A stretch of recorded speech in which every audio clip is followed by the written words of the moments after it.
they believed that they were the best band in the world. They were, again, going to conquer the world. And it was also a time of many magic mushrooms being dropped and lots of alcohol being drunk. And that became part of Fraternity as well, without a doubt. And they were pretty heady times. Fraternity aspired to that thing that the band had, you know, the band that backed Bob Dylan. You know, they had the big pink up at Woodstock. Well, Fraternity got their own little house in the hills, and they, as far as I can tell, sat around, got stoned and jammed, and that's like about it. They made a few sort of half-assed records in terms of, you know, they cobbled them together and sort of got them out, and they had this kind of cult reputation, but really they had some potential which was kind of squandered by being in Adelaide and whatever, and then they went to the UK, and that's where, you know, they were lost and they completely lost it and it just fizzled out. Bond's first trip to England in 1972 was a disaster. Fraternity failed to grab the attention of the British public, and it would prove fatal to the band. It was a pretty hard experience, I think, for every member of that band.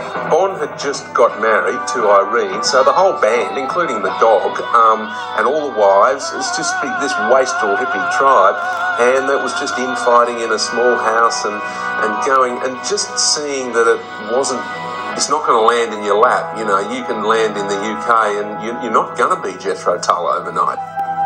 Bon returned to Australia broke. A second band had fallen apart, and he began drinking heavily. He became a makeshift member of the Mount Lofty Rangers, if only to pass the time until a more appropriate band appeared. Yet danger loomed on the horizon. It was during a rehearsal one night that Bon got really drunk after having an argument with a member of the band. I think it was actually the old bass player of Fraternity. I could be wrong on that one. Got very drunk. He used to drink a lot of brandy straight from the bottle, and decided to get on his Harley motorbike and scream off to see someone. He was in a really foul mood. I mean, the thing about Bon was, as anybody who knows him well, is he could turn very quickly.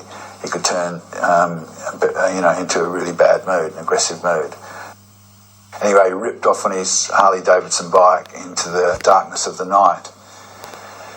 And later on that night, and, you know, the night went on, later on that night, around about midnight, 1 o'clock in the morning, I got a phone call from Irene, his wife, saying, "Vince, can you come and pick me up? Bon's been in an accident. He's nearly dead."